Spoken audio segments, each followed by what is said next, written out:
Now you can welcome everybody. Thanks. So welcome again, everybody, to our second invited talk by a speaker who has made many fundamental contributions to design and analysis of crypto systems. He's a professor at Ruhr Universität Bochum, did a postdoc in San Diego, and then CWI. I think that's what I met him. He has published over 100 publications in conferences and journals, received the Sofia Kovalevskaya Award for developing quantum-resistant crypto. He got an ERC consolidator grant for building fast cryptography on small devices. And currently he's the spokesperson for the Cluster of Excellence, Cybersecurity in the Age of Large-Scale Adversaries of the DFG, which stands for German National Foundation. No, German Research Foundation. All right, so we're happy to have here Eike Kiltz. And Eike, welcome, and the floor is yours.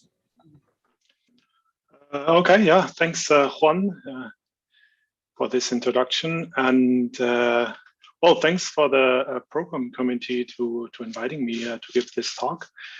So when I thought about the topic, well, I looked at Leo Duca gave a talk. Will give a talk on, well, something more, some modern cryptography. So I thought I'd give a talk on some old-fashioned cryptography. So that's why my title is How Provable Secure Are EDCSA Signatures? Okay, all right, let's start. Okay, so let me start by giving you a little bit of a history over the digital signature algorithm, so DSA. Well, this started in 1982. Some of the audience will remember. So in 1982, the US government solicited proposals for a public key signature standard. And well, meanwhile, in 1984, Taher El-Gamal invented or proposed El-Gamal signatures. It's the same El-Gamal that you know from public encryption. So he also invented, or he also gave fundamental contributions to digital signature schemes. A couple of years later, there's Schnorr signatures proposed. Essentially, there are a couple of improvements over El-Gamal signatures. But unfortunately, and that might be a lesson for today, he filed a patent that was granted. And well, with hindsight, it's probably safe to say that's probably the reason why they were not used in the last 20 or 30 years. In 1991, the NIST, so that's the National Institute of Standardization and Technology, proposed the DSS, which is a synonym for DSA. So DSS is digital signature standard, and DSA is digital signature algorithm. They also filed a patent, which is attributed to David Kravitz, who at that time was an employee of the NSA. But they gave it the algorithm to public domain, so it was free to use for everybody. Interestingly, so there was, since there was an involvement by the NSA, there was a 1992 panel discussion at the Eurocrypt if there's possibly a trapdoor in the DSS and the DSA. And I read out the panelists because some of them are in the audience today. It's interesting. So it's Ivo Desmet, Landrock, Leinster, Kevin McCurley, Andy Lisko, Ripple, and Smith.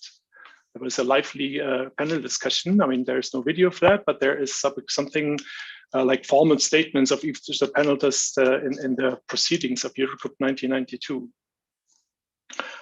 In the same year, there were some public comments, most notably by Rivest and Hellman. And let me read out some of the comments. So these are comments about the NIST proposal. So Rivest says, "It is my belief that the NIST proposal represents an attempt to install weak cryptography as a national standard, and that NIST is doing so in order to please the NSA and federal law enforcement agency. A US standard, even if weak and flawed, may be widely used overseas, making NSA's job easier." Another like nowadays famous comment from that position paper is that Ron Willis also said the poor user is given enough rope with which to hang himself about DSS. Interesting. Well, some more technical objections. So obviously that DSA was limited to 512-bit modally, which means it's obviously breakable in 2 to the 60 time. It was criticized DSA poor performance, DSA unnecessity to computation of an inverse each time a message is to be signed, DSA's requirement of a cryptographically strong random number for each signature. And in 1992, the NIST itself publishes a paper which was called Response to Comments on the NIST Proposed Digital Signature Standard. It's interesting because at that time, there was actually a crypto paper, right? So like a couple of years ago, you could, with such a response, you could make a crypto paper. I don't think this works anymore. Let me again read out from this answer. So it's an interesting quote I want to say. So while government agencies tend to support the proposed standard, the number of negative comments was significantly larger than normally received for such a proposal. So there was a lot of objections, but nevertheless, in 1994, the standard was filed into the FIPS 186 standard. And well, one thing that they amended is that they included a 124-bit modulus. Interestingly, it was also the first digital signature recognized by any government. 2 years earlier, right, so this is not linear. So 2 years earlier, actually, Venstone proposed in the curve variant of DSA. And in 1995, the IEEE P1363 working group proposed the current form of CSDSA, and then there are a couple of standards were involved in ISO, ANSI, and then finally in 2000, the IEEE standard. Also in the year 2000, the FIPS updated its standard in 186.2. It included also ECDSA. In particular, included 15 elliptic curves that were chosen by Jerry Salinas at that time at the NSA, including the sort of the most used NIST P256 curve. So the most recent thing that happened, so there are a couple of updates in the years on the standard. So FIPS 186.3 and 4 happened. And then finally in 2019, FIPS 186.5, which is currently a draft standard. Interestingly, it forbids signing with DSA, right? But verification is still okay. But also interestingly includes Edwards DSA, which is, well, a Schnorr variant of, well, it's a Schnorr signature essentially. Okay, so now the question, now we're in the year 2021, and who is actually using ECDSA or DSA signatures? Well, first answer is I did use it. So I used my laptop and set open SSL, client, connect Wikipedia, and there it actually says, declarative Diffie-Hellman encryption and ECDSA. So I mean, this used ECDSA for signatures. You can also look at sources. And well, I'm thankful for a number of people for providing these sources. So there's a webpage called the Notariate IC at Berkeley. Has data from July 2018, and it says by over SSL connections, we have more or less 20% of ECDSA signatures, and the other part is 80% is RSA. The picture is a bit, it's similar in TLS, which is 25% of ECDSA, but now we have a bit more recent data from this month from Mozilla. Interestingly, almost 100% support ECDSA of a certain type, no? But of course, this is always a negotiation, and not always this algorithm is used. It's just that the servers support this. In terms of certificates, you can look at the census IO, and well, the computation that I did, and again this month is that like 7% of the certificates are based on ECDSA. So CAR2X communication, I asked a couple of people and they tell me it's mostly ECDSA, interestingly. So in cars, it's actually used. It's also incorporated in the standard IEEE 16092. Mainstream cryptocurrencies, they are mostly ECDSA, like let's say Bitcoin and others. And that's also the reason why there's a more recent interest in ECDSA signatures. People constructed threshold signature schemes, multi-party signing protocols, adapter signature schemes. I think we also seen a couple of works here at PKC. And I was not able to find any usage of DSA at this moment. So if someone from the audience knows where DSA is still being used, please let me know or write it in the chat. I was not aware. I asked a couple of people, but also that's not my expertise. Anyway, so the summary is that ECDSA still in 2021, like 20-25% of usage is still high. The other half is RSA signatures. Okay, so what is DSA? And then what I will do here is I will present you an abstraction of DSA. It's called generic DSA, Gen DSA, and is using a group of prime order P. And little g is a generator of the group. It's using a hash function that hashes bit strings to ZP. So P is the order of the group, it's the prime. It also hashes uses something which is called a conversion function. A conversion function, we'll see that later, is some abstract function that takes group elements and outputs elements from ZP. Okay, so we need these two tools in order to build like a generic DSA signature. Well, by the way, this abstraction is due to Brown. The examples that I want to mention are, first of all, in DSA, the G, the group, is a subgroup of finite field. And wait. Okay. And one sec. Technical problems. All right. And the conversion function is actually taking an element from the group, right, which is T is a subgroup of FQ. So this is an element modulo Q. And just take this element, which is an element between 0 and Q minus 1, just take it modulo P, right? That's the conversion function for DSA. And for ECDSA, the G is actually an elliptic curve over FQ in Weierstrass form. An element from the curve, an R from the curve has actually an X coordinate and a Y coordinate. Each of them, it's an elliptic curve over FQ. So each of them is an element in FQ. And the conversion function is essentially just take the X coordinate, right? So from the group to take the X coordinate and modulo P.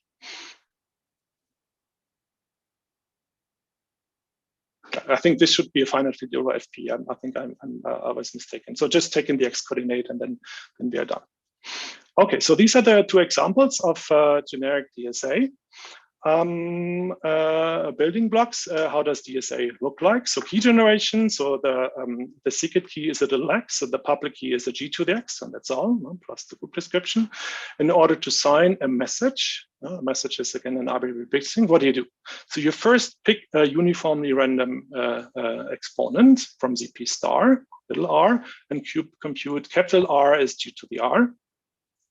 And next, you apply this conversion function to R and compute the little t. So this is now an element in ZP.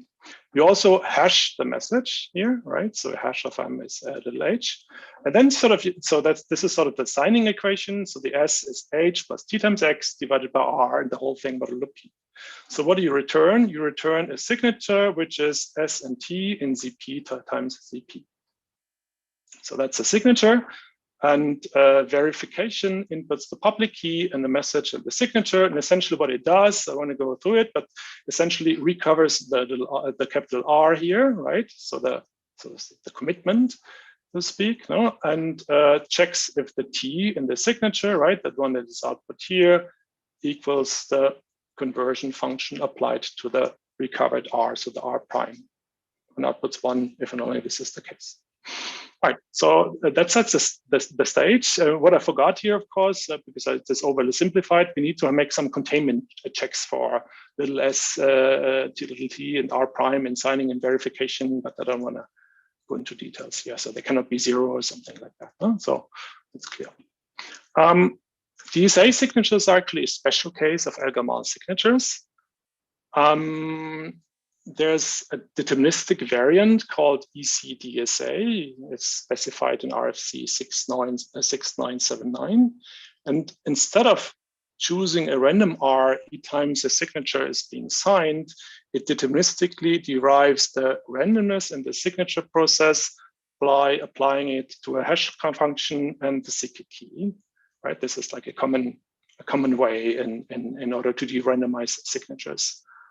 Remember, this was one of the criticisms, right? Like each time a signing process, it's randomized, that you have to choose a perfect random generator here. No? And this is also where things went wrong a couple of times. No? So in the deterministic version, this doesn't really work, this attacks. There's also a couple of country-specific variants. So there's the Russian version, EC Ghost.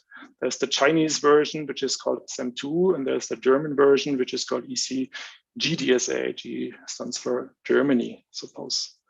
I mean, they're mostly the same. The only way that where they're different is that the S is sometimes computed in a slightly different way. But I'm not really sure why each country needed their own version. All right, so that's the definition of DSA.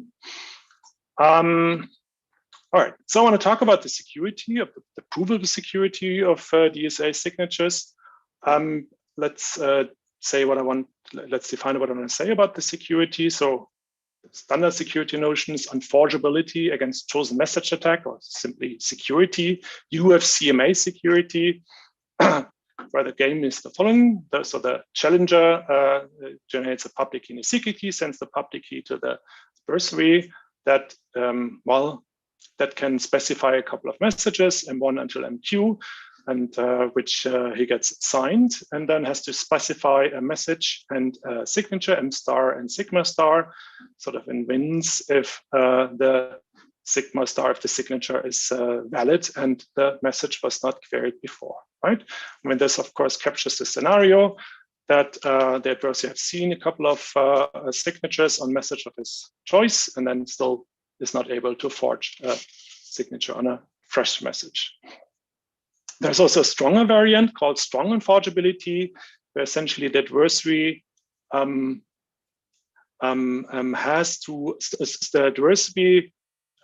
even breaks the experiment if he can forge a signature on a message that he has seen before a signature on. So M star, sigma star as a tuple has to be non-equal Mi and sigma I, right? It's a strong unforgeability. In some scenarios, we actually want to have strong unforgeability. Let me also define two more variants of this. So unforgeability against one per message chosen message attack. So that's a bit of an artificial notion that essentially means that all of the signing queries Mi, they have to be distinct. Of course, this only makes sense if the signing process is probabilistic, because otherwise the signatures would look the same. So if I ask twice on the same message, then the signature would look the same if the signing process was deterministic. But in DSA and ECDSA, the signing process is probabilistic. So here it actually makes a difference. And of course, this is equivalent to standard UFCMA and UFCMA security for deterministic sign. One more attack goal I want to give you. So this is unforgeability against no message attack, also known as key-only attack, which is a weaker form, again, an artificial form, but I will use it later in my security, setting of the security results. Here, the adversary does not get any signatures. He is not allowed to make signing queries to the experiment. Right. So three notions: unforgeability against chosen message attack, unforgeability against one per message chosen message attack, and unforgeability against no message attack. So maybe one thing about provable security, just to define what I mean by that. Provable security means that security of A implies a security of B. So we do statements of this form, which is usually it means we do that by in terms of reduction. So suppose there's an adversary, this orange elephant against B against primitive B. Then we build a reduction that uses this orange elephant to attack A, and then hopefully this reduction is more or less successful whenever B is successful. So that means that if they exist an adversary that breaks B, they also exist an adversary that breaks A. So that means that A implies B. So these kind of statements is what we prove in provable security. Well, then I wanted to make a standard disclaimer. So of course, crypto can be secure in practice without like having the label of provable security. No, things can be secure in practice. That's no problem. We don't need to prove it. But of course, a proof gives us a fuzzy, warm feeling that, I mean, we haven't really overlooked something. And well, when students ask me, why do you do this provable security? Why? I mean, engineers are smart people and they know what they're doing. Then I always tell the story of Pierre de Fermat. I mean, you know Fermat's last theorem, no? From so I'm looking up the numbers from 1637. So that's the famous theorem that there's no three integers ABC such that a to the n plus b to the n equals c to the n for any n greater than 2, right? And that was proved only in 1994 by the famous Leber and Riles. But not everybody knows that Fermat also made a conjecture. And he conjectures that the Fermat numbers are numbers of the form 2 to the 2 to the n plus 1, right? That those numbers are prime. And it took almost 1 century. So this conjecture was made in 1650. It took almost 1 century for Euler to disprove it in 1732. So we actually showed that for n equals 5, this number, the 5th Fermat number, is actually not a prime. And these are 2 conjectures that I think at the time being both looked reasonable. For one, now we have a proof, and for the other one, I mean, it was clearly wrong, right? So that should give you some idea why a proof is actually important and gives you this warm, fuzzy feeling I'm talking about. And even in crypto, I think it's even more important, no? Because we're talking about the security of things. So if there is actually an attack, right, a counterexample or an attack, then things are broken. And then this, I mean, if it's used in practice, this usually translates to the loss of money. On the other hand, crypto can be insecure in practice, even being provable secure. And that's sometimes that even mathematicians, they don't really understand, because I mean, provably secure, if you write a theorem, then things should be secure. But I mean, in practice, this is not the case. And one of the famous examples is, of course, I mean, not talking about flaws in proofs, right? But is side channel attacks, right? So which is like the adversary goes outside of the model. And this is in particular important for ECDSA because it's very, very prone to side channel attacks. I'm quoting Dan Bernstein, and he says every natural implementation of ECDSA makes heavy use of secret branches and secret array indices, which I mean, in a couple of timing observations, natural implementation of ECDSA, you can easily break it. And I will also not, my talk will also not cover bad randomness, which famously was the PlayStation 3 hack from 2010, which also relied on ECDSA signatures, where bad randomness was used to extract actually the secret key of ECDSA. Well, having said that, let's look at what kind of security research was done on ECDSA and DSA. Well, these are ePrint papers, and what I did, I searched through the papers in a very, very simple way, and probably it's not very accurate, but I think it gives you a nice picture. So you see 3 waves. Well, I mean, with the COVID crisis, we all know how these waves work. So this was the first wave. And this first wave of security of results on DSA and ECDSA, mostly theory papers on the proof of security. Then there was another peak, and then people sort of invented, well, not invented, but looked at side channel security of DSA. And then like in 2014, cryptocurrencies peaked again. And then there was like, now it sort of, it goes up. I mean, I think the third wave is not over yet. But overall, there's little on provable security of ECDSA and DCSA. And why is that actually? Well, my intuition is that this conversion function of ECDSA, so this f of r is f r modulo q, f of r is the x-coordinate of the elliptic curve. This is actually, well, algebraically, this is quite ugly, to be honest. And this sort of makes any proof very difficult. And this is, I guess, why many theoreticians said, I don't want to deal with that. I don't know what to prove with that. And that's what many people didn't really look at the security of DSA signatures. So the question is still, like, 2021, how prove will secure are EDCSA signatures? And that's, by coincidence, that's the title of this talk. Okay, so how prove will secure is DSA and ECDSA, or in this talk, Gen DSA. So I will give you 4 results here. I want to present you 4 results. And I found out that out of these 4 security results that there are in the literature, only one is well known. And the one that is well known and is cited all the times, I think it has, well, some problems at least. I will come to that later. So the first result that I mentioned is that, so remember that DSA had a hash function H and this conversion function S, this pH conversion function F. The first result considered modeling both H and F as Venn oracles. That's as early as Brickell in 96 and many follow-up works. The second result was modeling the group G, the underlying group, as a generic group, and that's due to Brown in 2002. The third result was modeling H as a random oracle. So that is, and F is arbitrary actually. And that is due to Brown and together with Manuel Fersch and Bertrand Pettering in 2017, I did some work and some recent work with Dominik Hartmann, unpublished stuff. And the fourth result is that modeling this conversion function, well, using something which we called in this work again with Manuel Fersch and Bertrand Pettering, using something which is called a bijective random oracle. Well, these are the 4 results that I want to give you. Before I go into details, I would like to say there's other results on the security of ECDSA that I will not talk about. There has been several results or several observations by Brown, who's been really the driving force behind the analysis of DSA signatures.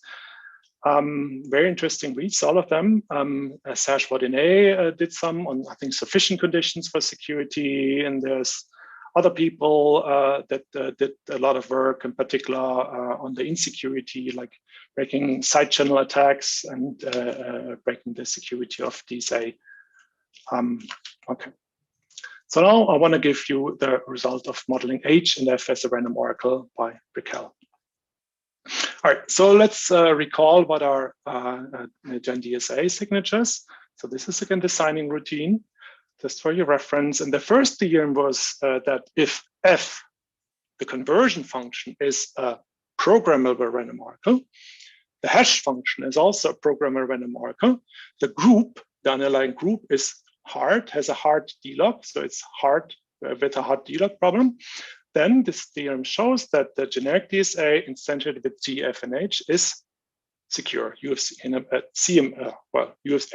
secure. This should be U of CMA secure. The proof is based, I'm not going to give the details of the proof. The proof is based on the forking lemma by Poincaré and Stern, the famous one. But the observation is, of course, that F, this conversion function, that was like the x-coordinate of the elliptic curve, this is actually not a random oracle. Right? It doesn't make sense to model this as a random oracle. In particular, in the ECDSA case, now it's the x-coordinate of the elliptic curve. This is invertible. Random oracle is not invertible, and that's also the reason why Brickell and all the other authors, they don't call this a security result on DSA or ECDSA or Gen DSA. They say it's a security result on a variant of DSA, which they call DSA1. When we take DSA and replace, at this time, 96, there was only DSA. So if you take DSA and replace F by a hash function, then our security results apply. So it's like an observation that on a variant of DSA. Another variant was also considered in these early works by Verneau, I think, in 96, which is DSA2. So instead of, it uses the standard conversion function, but instead of just hashing the message, it hashes message and the T that comes out of the conversion function. And then again, you can apply the forking lemma, and then you can again prove security, right? This was exactly the difference between El-Gamal signatures, no? Which the DSA is a special case of, and Schnorr signature. So it's the invention by Schnorr to also hash sort of the random nonce or parts of the random nonce. No, this was not done by an DSA, and that actually helps the proof of Schnorr signatures. All right, so much about the security if modeling F and H as a random oracle, but again, as we have seen, this is not really about DSA. This is about a variant of DSA, so that shouldn't matter so much about the security of DSA. So the next result is on modeling the group as a generic group. And this now becomes a bit subtle, and I hope it's not too technical. So again, here is as a reminder, that's the DSA function signing process. And the theorem of Brown in the year 2002 says as follows. Suppose F, the conversion function, is almost invertible and almost bijective. I don't want to give formal definition of these two things, but these are information theoretical. These are properties of the function F. I mean, they're almost invertible. It always explains itself. They're almost bijective. That almost explains itself. And these are two properties that ECDSA definitely has. So that's the first thing. F is almost invertible and almost bijective. The hash function is like, these are three security properties. It has to be one way, it has to be second pre-match resistant, and it has to be zero finder resistant. Again, I don't want to go into details here, but these are three reasonable. I mean, the first two definitely. The third one is also you cannot find a pre-match of a zero, so that's also a reasonable property of a hash function. The third thing is that G is a generic group. Then a generic DSA is strongly UFCMA secure. That's the theorem of Brown. Brown also notes this is only applicable to ECDSA. No, the conversion function in DSA is actually not almost invertible. It's not invertible at all. But, and that was an observation made by Stern et al. At Crypto 2002, ECDSA is actually, it's malleable. Boom. Which in particular means it's not strongly UFCMA secure. So why is that the case? So G in ECDSA is an elliptic curve, right? So a point in elliptic curve has the X and Y coordinate. No, if we fix a point in elliptic curve, then its inverse, right?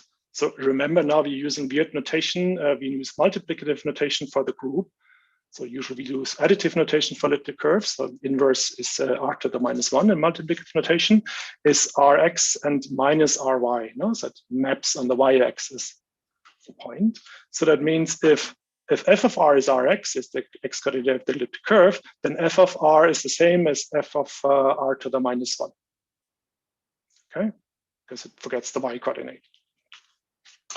So that means if you look at the signing equation, that if S and T is a signature on a message, right, and then the minus S essentially, well, corresponds to the R to the -1, which has the same T value, which also means it's easy to verify that minus S and T is also a signature on M. So that's what it's called malleability, and that's why it's not strongly UFCMA secure. But the proof actually shows that strongly UFCMA secure, and so something is going wrong. Actually, the proof of Brown itself actually does. The theorem of Brown himself actually does not. So Brown himself doesn't show that it's strongly UFCMA secure, but the proof technique, like one-to-one, like almost verbatim, as shown by Stern et al., is that the same proof techniques also shows that strongly UFCMA secure. So that's why I credited the strong UFCMA security to Brown. And so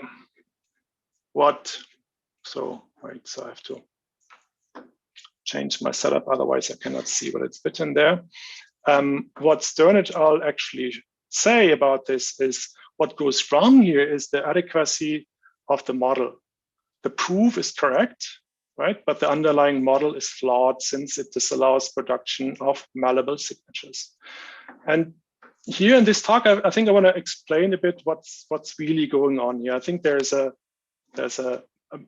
much deeper reason why things go wrong here.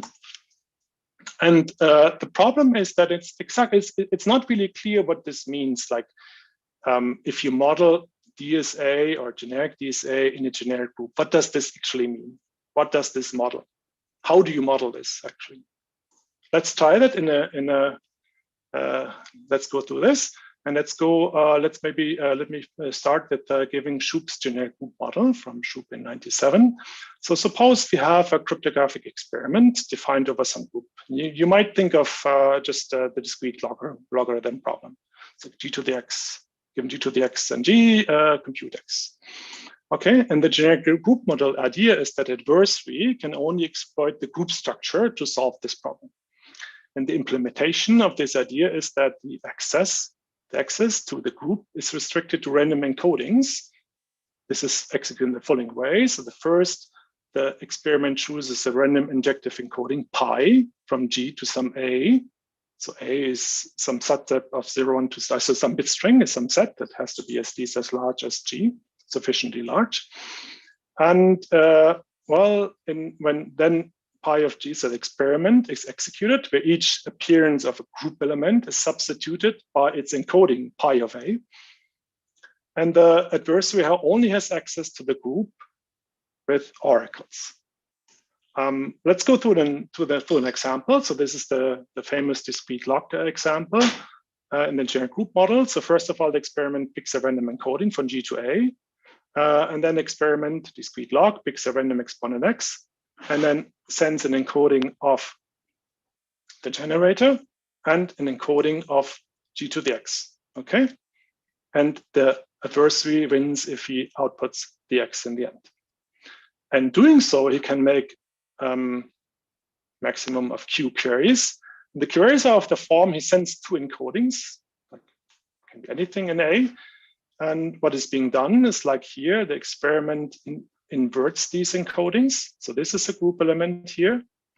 This is a group element here. And then combines these 2 group elements, like using the secret group law, and then applies, no, this is a group element here, what's inside of this big bracket here, and then encodes it again. And this encoding is being output to the adversary, right? This is the way the adversary can access the group. And this makes sure that the adversary can only exploit the group properties and nothing else.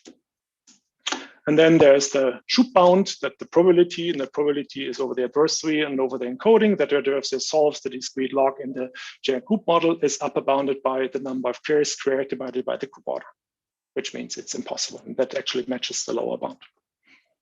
Now, if we want to mix the generic group model with algebraic functions, so suppose the experiment, don't think anymore of the discrete log, now think of more of DSA, involves some non-algebraic function. And the non-algebraic function, it's some function in this case that takes elements from G and outputs some element in ZP, like in DSA. And think of maybe of the ECDSA example, G is a group, an elliptic curve group, and the conversion function is just taking the X coordinate of the elliptic curve representation. So here's the group, and here's the ZP element. Now we live in we are in the generic group model. So the adversary only has access to encoding. So he doesn't see G, but he sees pi of elements in G. So how do we actually now model? So what is FGG? So how do we model the conversion function in the generic group model? So the conversion function of ECDSA, it's only defined if R is actually a point on the elliptic curve. So it's undefined for like an R, which is an encoding, right? How do you define this function? I don't know, let's try. So the first approach, which turns out to be stupid, but I want to give it to you anyway. Nobody has done that so far, but just to make sure that this is not a trivial way. So we just use, right, okay, so instead of, we just use, so we have to define this function. So we just use, all right, so the inverse of pi, right? So we, from the encoding, we go back to the group element and then we apply the original conversion function, right? That could be an idea. At least this is well defined, okay? But of course, then during the experiment, you would output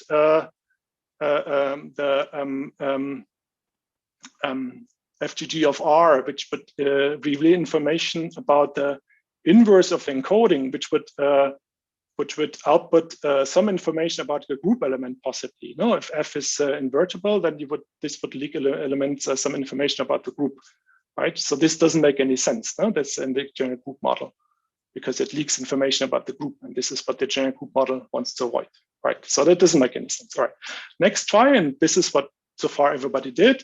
So assume actually, now we make the assumption that the group, so that things are actually that things are well defined, that the group is actually, well, in most cases the same as this encoding set.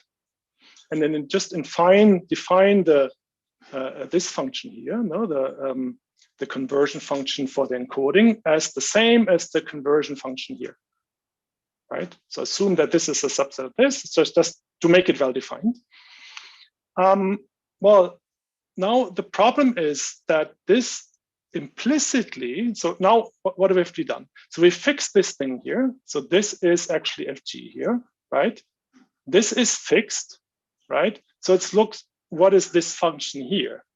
And this function here is actually now, this function here is actually FG composed with pi, right? So we go from here to here, right? This is how this function is defined. So this implicitly, modeling it like this implicitly considers the initial experiment with the conversion function, the original conversion function, the one we actually wanted to model, composed with this this encoding function, which is a uniformly random encoding function. So this actually means that we modeled things with so we modeled the conversion function as an idealized object, which has entropy in it. And the bad thing is that now the GGM proof can, and in some cases did, exploit the entropy of this encoding function. Well, this is exactly what happened in this sort of the flaw in the security proof. Why is EDCSA signatures, it's not strongly secure, even though one can prove it's strongly secure, right? Because there's entropy in it. And so that in the general group model, FGG of R is not FGG of R to the -1, even though in the real world it is. Like even worse, one can even show that if you define f of R using this way in the general group model, just cut off half of the bits, right? And like the remaining bits is the output. So half bits of R, f of R is half bits of R. This acts like a random oracle. Right? This is as good as a random oracle in the general group model. So this is not very useful. Okay, so this, I hope this was not too technical. I just wanted to show you that when you try to model non-algebraic functions in the general group model, you have to take extremely care. And this was exactly what was done by Brown. So the modeling was done like this, that the FGG was defined as FG of R, right? So this modeling was done, and that was why the proof gives a security result that is strongly UFCM is secure, but I think that's even worse. And that's my opinion is that don't mix generic group model with non-algebraic operations. That makes a formal, the proof is formally correct, but again, what's the interpretation? No? So if you had entropy to it, then you probably can prove anything. And then, as I said, this half bits example, this even is as good as a random oracle. So you're probably able to prove a lot with this.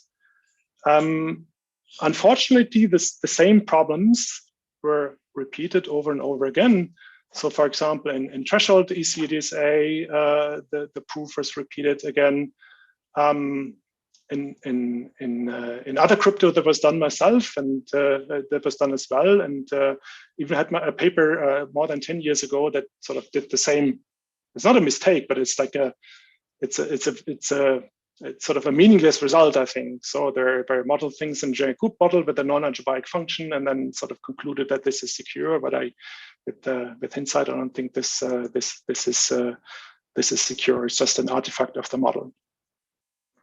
My advice here, if you want to be strict and you want to be precise, do not use Schup's generic group model, no, because this has all this entropy.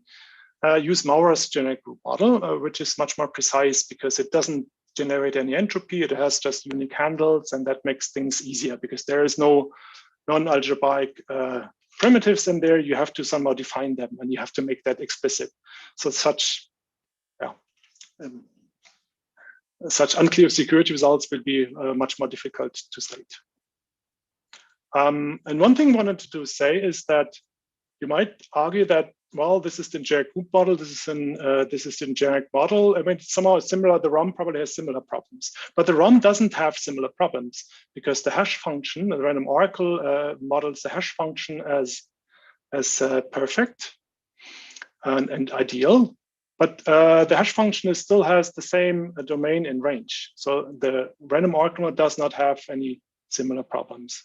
Right? Because it's not algebraic. It's not about algebra. It's just about hash function, and making modeling a hash function as perfectly random, I think, is useful. A group in this setting might not. Okay, so that's the result on the security in the generic group model.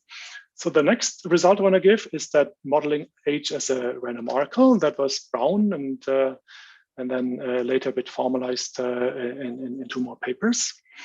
So in the random oracle model, we model H, the hash function, as a random oracle, and we model F as something arbitrary. So it can be whatever we want for the moment. No? Okay, let's see. What we would like to prove is that the discrete log implies U of CMA security. But of course, we cannot prove that. We can prove only that the semi-D log implies U of CMA security. So what is the semi-D log? That was proposed by Brown.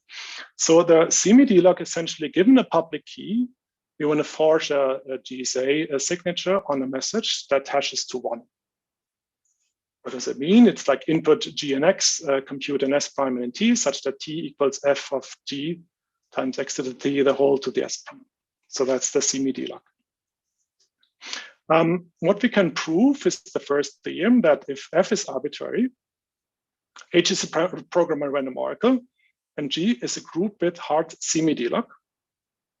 The first result is that then DSA is U of NMA secure, so no message secure.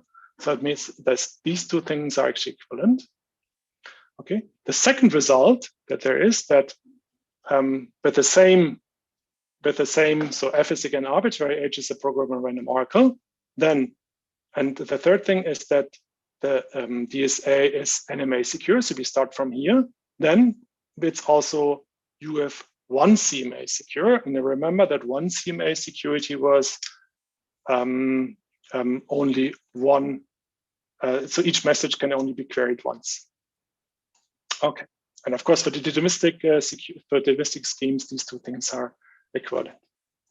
The third result that there is that so you might ask yourself if you can go from non-message security to CMA security, a full CMA security, not one CMA, say full CMA security. The third theorem actually says that this is impossible, with some restrictions, of course. All right. All right. So let's try at least to prove something, or to give you an idea how to prove something like that. So let's prove that no message security implies one CMA security, the second theorem. So suppose on that side we have an adversary against one message, one CMA security. We want to build an adversary B against no message security. Okay. Right, this is the experiment. This experiment sends a public key that the green experiment, the reduction sends over. The one CMA adversary will ask some signatures on messages. They have to be distinct, might do some random oracle queries, and then in the end outputs a forgery M star on a forgery sigma star on a message M star. Okay, and then the reduction also outputs the same forgery. Right, and then the idea is that here they cannot ask for signing queries. So some of you have to simulate all the signatures without knowing the secret key. So that's going to be the tough part. The other tough part is going to be sometimes you want to program the random oracle, and H is the random oracle that is by this 1C adversary, and H prime is the random oracle just to make them distinct by the NMA experiment. Okay, so sometimes you want to program, and sometimes you want to query and hand over the result. Right. So how do you simulate these signatures here? So this is again the real signing of DSA signatures, and how do you simulate things? Right. So you pick a random AM and a BM for each M. M is now fixed, and instead of defining R as G to the R, you do define R as G to the B. I'll leave out the subscripts. G to the B times X to the A, which means the R, little r, is explicitly defined as B plus A times X. Okay, that's the pick. And well, you compute your T, the way it's done in the real signing. And now what you do, that's the main trick. So you program the random oracle as B times T divided by A, right? And note that this is still uniformly random because the B and the A, you only know one linear equation about this. So this is still uniformly random. And now we can look at the S value, which is H of M plus T times X divided by R. So you can plug things in, blah, blah, blah, and you will see the X cancels out. So you can actually define the S as T divided by A, and which is independent of X. So you can simulate things, right? So sigma is S and T, as defined here, is actually a valid signature on M, and it has actually the right distinction.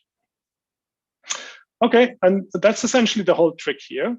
And the only thing where you have to take care is that, well, sometimes you want to program the random oracle here, right? And sometimes you want to query the fetch function here. Why? Because if the adversary outputs a forgery on M star, right? So only if we queried the random oracle, so we hand over this, if the random oracle values, they agree on M star, only then a forgery here will also be a forgery of here. And here you have to apply something which is usually called a Courant trick, or some guessing is involved, which means that the reduction loses a number of signing queries in tightness.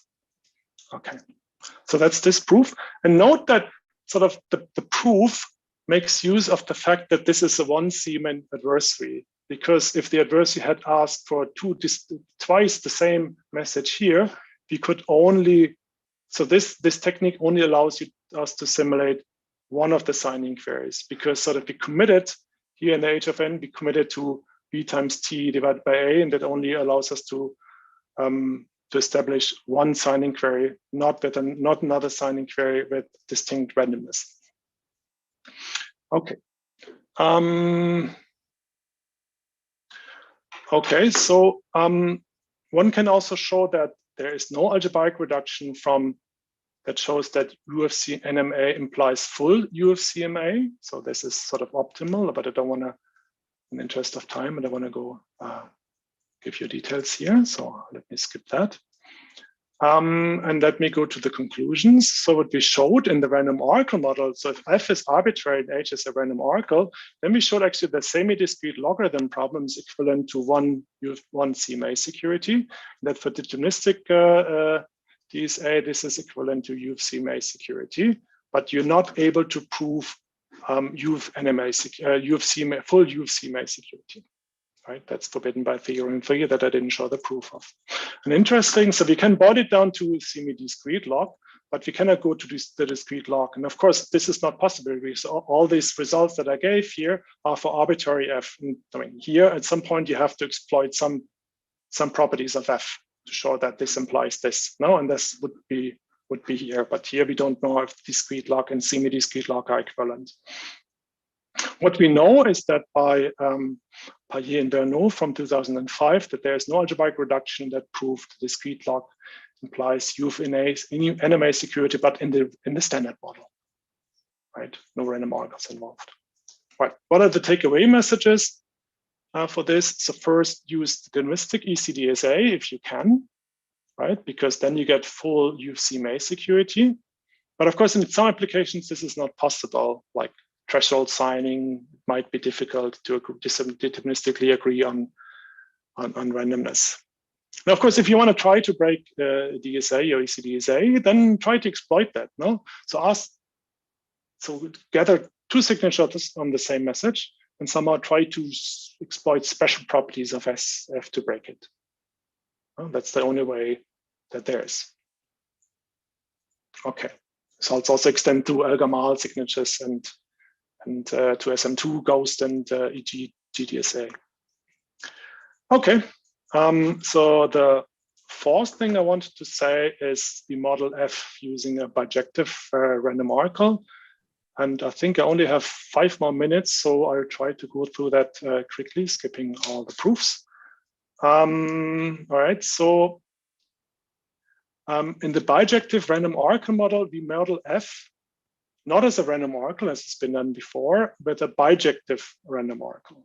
What does it mean? So the problem with modeling the conversion function F as a random oracle, as done in DSA1, is that F is invertible. Now the idea is to model F to be invertible and at the same time to destroy all algebraic structure, right? And we do that by decomposing F into phi times pi times psi. So phi maps G into bit strings, 0 into the L. And then we apply a permutation here, pi, that outputs an integer, the same format, and then implies psi to get an element in ZP. For example, in ECDSA, the phi function would be take an elliptic curve element and then compute the field to string, right? It's a field and then compute a string out of it of the x coordinate. The pi function is the bijective random oracle, which is, well, what is a bijective random oracle? It's like a random oracle, but it's bijective. You can query it on x, it will give you pi of x. And you query it on y, and it gives you pi of -1 of y. So you can query it both directions, pi and pi to the -1, but otherwise it acts as a perfectly random object. And the psi is, well, just inputs a t and outputs an integer, which is essentially the same as the string, just converts it to an integer. What we can show with this modeling, and that was, again, a paper from 2016, that first of all, the discrete log assumption of the discrete problem is equivalent to UFNMA security in the random oracle in the bijective random oracle model, and UFNMA security is equivalent to UCMA security again in the bijective random oracle model, and so that shows that a discrete log implies UCMA security. And we only need division, so cycle division resistance for the hash function h, which is defined here. So that is a bit unusual definition, but it's true, for example, if h is a random oracle. So for random beta and beta prime that are given to the adversary has to find an n and n prime such that hash of m times psi of beta is hash of m prime times psi of beta prime, the whole thing modulo p. Right. It's unusual, but anyway, so that's what we found out. And the theorem says that if F is decomposed, is semi-injective, it's again some informationalistic property. Pi is a programmable bijective random oracle. The H has this property of being psi division resistant. The group is hard discrete log group. Then the generic DSA is U of NMA security. In that assumption, we can also prove that generic DSA is U of CMA security. Okay. Psi being semi-injective is that it's either 2-to-1 or it's injective. Okay. All right. So I will skip the proof. Essentially it's using the forking lemma and rewinding to extract the discrete log.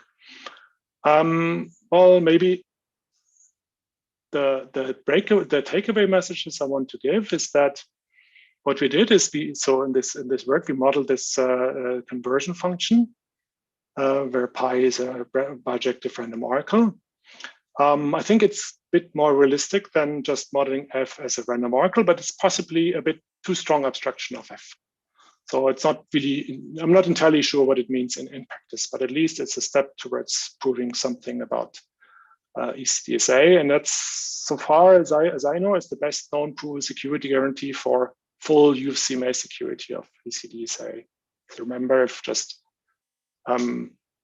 having H a random oracle only gives you one CMA security of CDSA. Okay, so these are my conclusions, my summary, so to speak. So I showed you 4 security results, and here sort of some rating in terms of how good is the modeling, how well does it represent reality, and what is the quality of the security result. So first of all was the H and F are random oracles. No, then we have full UFCMA security from the discrete log. The modeling is pretty bad because F is not a random oracle. No, so there doesn't get any star for modeling. Security is great because we have UFCMA security from the D log. But anyway, the modeling is not useful. And again, if G was a generic group, then we have full UFCMA security, no information theoretic generic group model. Again, I hope I convinced you that I don't really like the modeling, no, because of this non-algebraic properties of F. But the security still would be a great result, but somehow the modeling is not really right.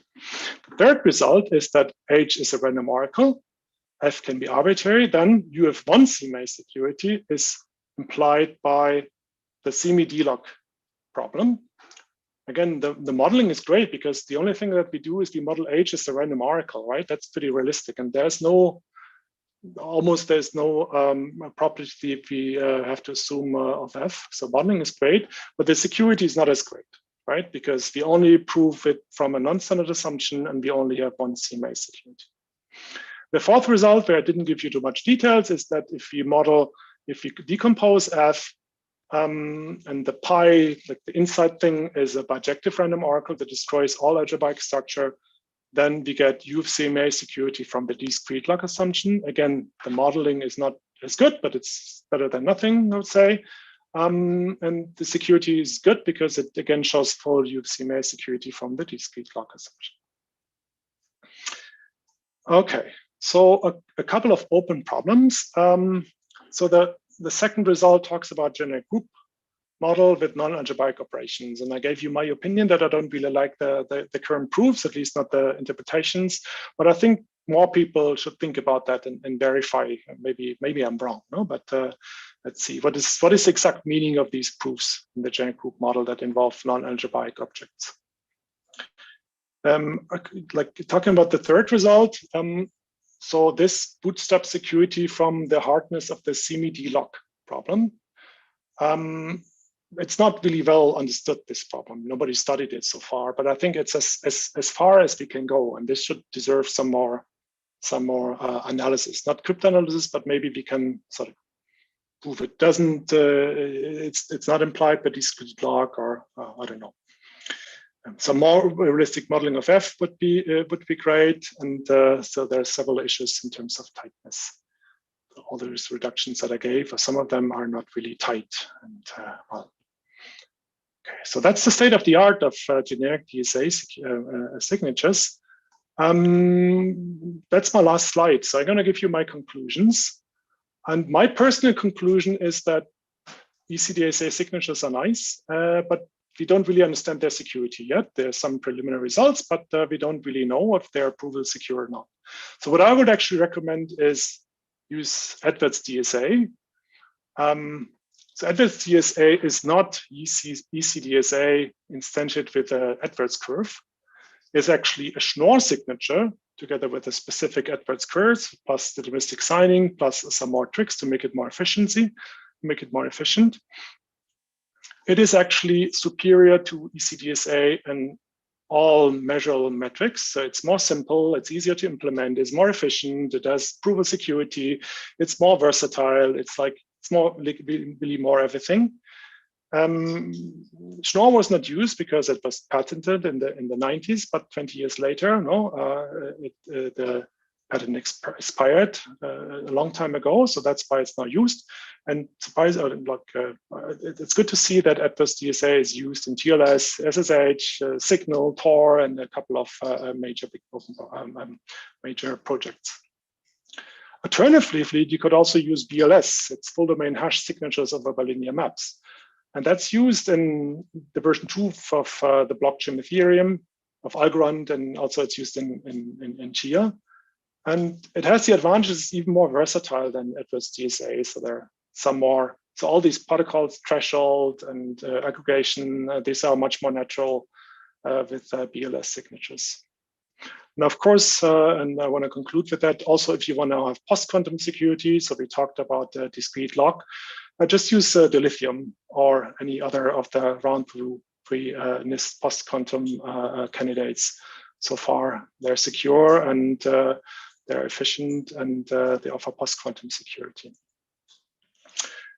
Okay, I think that concludes my talk, and I want to say thank you for your attention.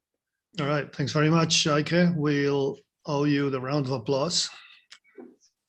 Very impressive, nice overview.